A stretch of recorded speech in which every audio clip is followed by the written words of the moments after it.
Sometimes I think the world of the dead gets mixed up with the world of the living. Now, ma'am, I want to read the last telegram sent from this location. It reads as follows: The dogs are in the enclosed pool area and the side garage door is open. Ma'am, what did you exactly mean by that? I'm John Renton with a retro view of The Others from 2001, from the director of Thesis and The Sea Inside, and features Nicole Kidman as Grace, a mother that will do anything to protect her two children in an isolated countryside home in the immediate aftermath of World War II. And let's just say that things aren't going all that well because her children are very photosensitive to the point that curtains must be drawn they can't be in direct broad daylight. I don't know why we need to call it broad daylight. I think we could actually be less sexist about daylight, but I digress. Essentially, the children are not going to be doing all that well if they get anywhere near daylight. And also, basically, if a door is closed, then you can open another door. But otherwise, you must make sure that before one door is open, that you don't let anything in on the other side. Because it turns out that once some help arrives in the form of Mrs. Mills, Mr. Tuttle, that I kept calling Mr. Turtle, and Lydia, not to be confused with Lydia from, well, you know, Beetlejuice, Beetlejuice, Beetlejuice. Yeah, it becomes very, very clear that through bits of information, this is no ordinary haunted house scenario.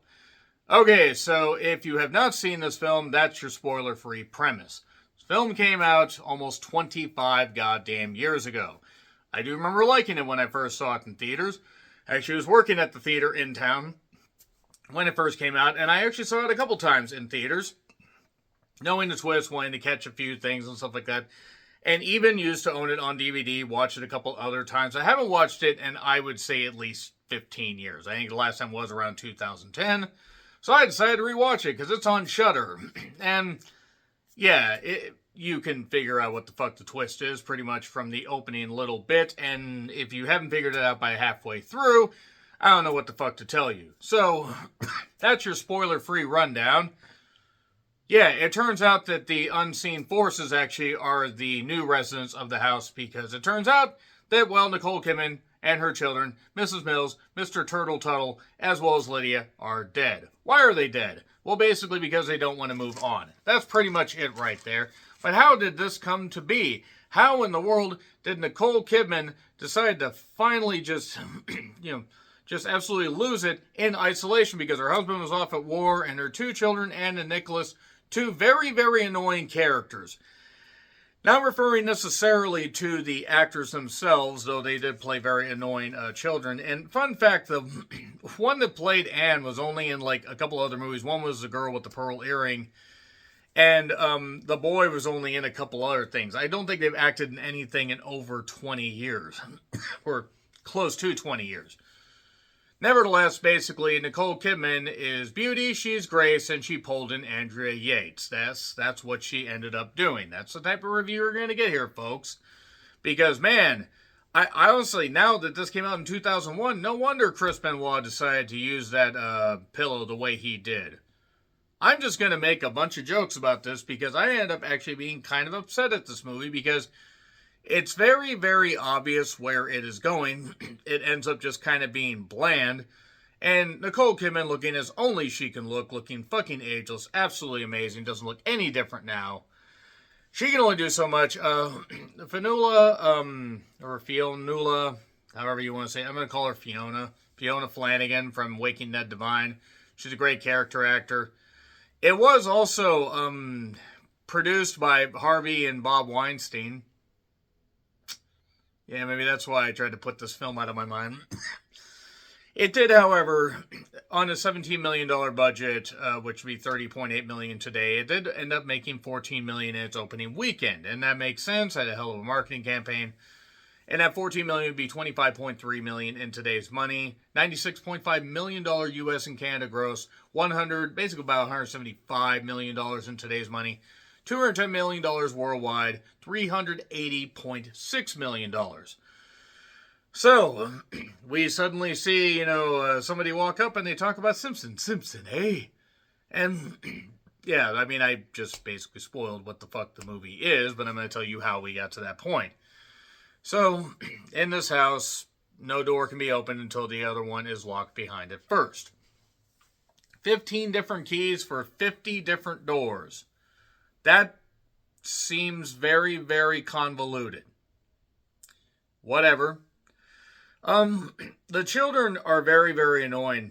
I absolutely get it. I absolutely do get it. I mean, I don't think a pillow was harsh enough. That's mean. I'm referring to the characters. I'm not referring to the people. But it is very obvious where it's going from the beginning. And the thing is, this movie doesn't really try to deviate from that. In fact, I'm kind of wondering why I like this film to begin with. And people say, well, it's a lot like The Sixth Sense. Here's the thing. The Sixth Sense was actually well made. I could rewatch The Sixth Sense. Maybe not have quite the same impact. But better than this. There's a boy named Victor. They basically are saying, that they'll have to leave the house. Victor is communicating with Anne. And the curtains keep being opened. Their photosensitivity keeps being tested.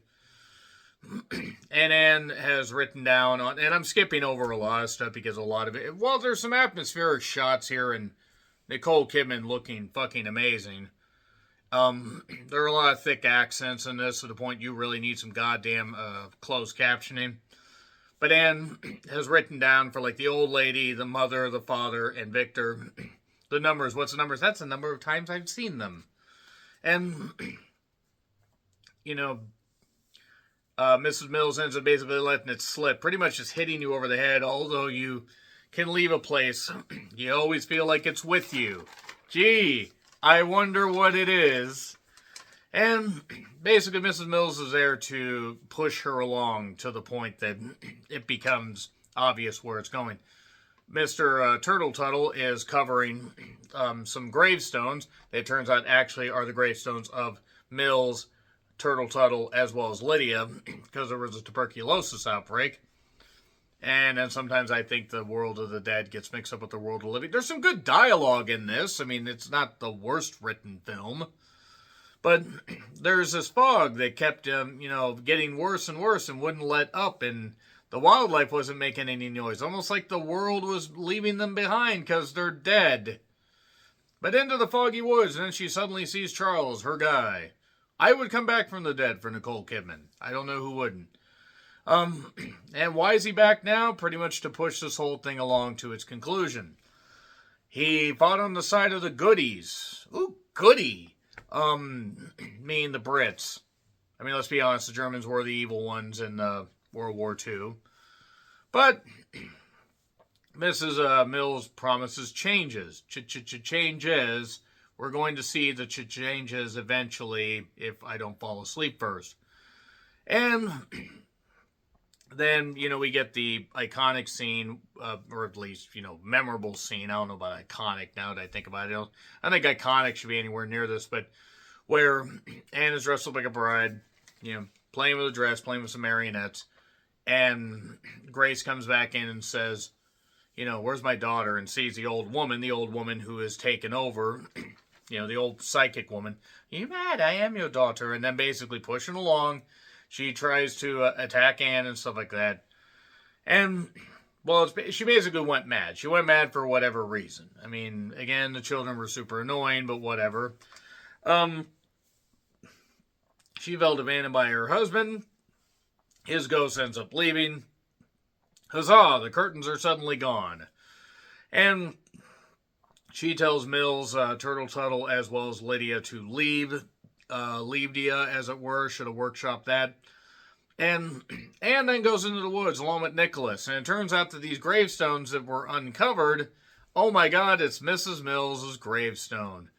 And Nicholas is like, you've always told me about, ghosts with sheets and chains, and you've lied to me, and you've done this, and God, you little shit, you deserve to fucking die horribly. I'm sorry, but these children annoyed me. That's probably pretty mean. This is probably how Jack Jr. ended up dying. It wasn't a goddamn trailer hitch. It was because Fritz and Doris had enough. Deep cut for wrestling fans. This review's mean-spirited, but let's move on. Then a picture is found in December of 1891. Mrs. Mills, Turtle Tuttle, as well as Lydia. The dead picture. I forget what they actually called it. They used to call it something. back then. And then she ends up confronting the psychic lady with the family.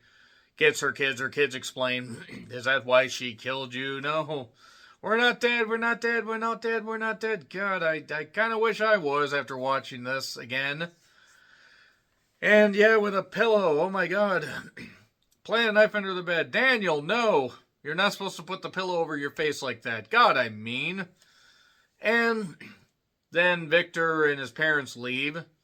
And they say, this house is ours. This house is ours. This house is clean. I'd say I should retro review Poltergeist, but I already did. So, yeah, I mean, The Others has atmosphere and it has some good moments, but God, the characters are super fucking annoying. More annoying than I remember. Nevertheless, let me know your thoughts in the comments. Like, share, subscribe, Twitter, Letterboxd, Blue Sky handles in the description. I'm John Rithlin. I'll see you soon.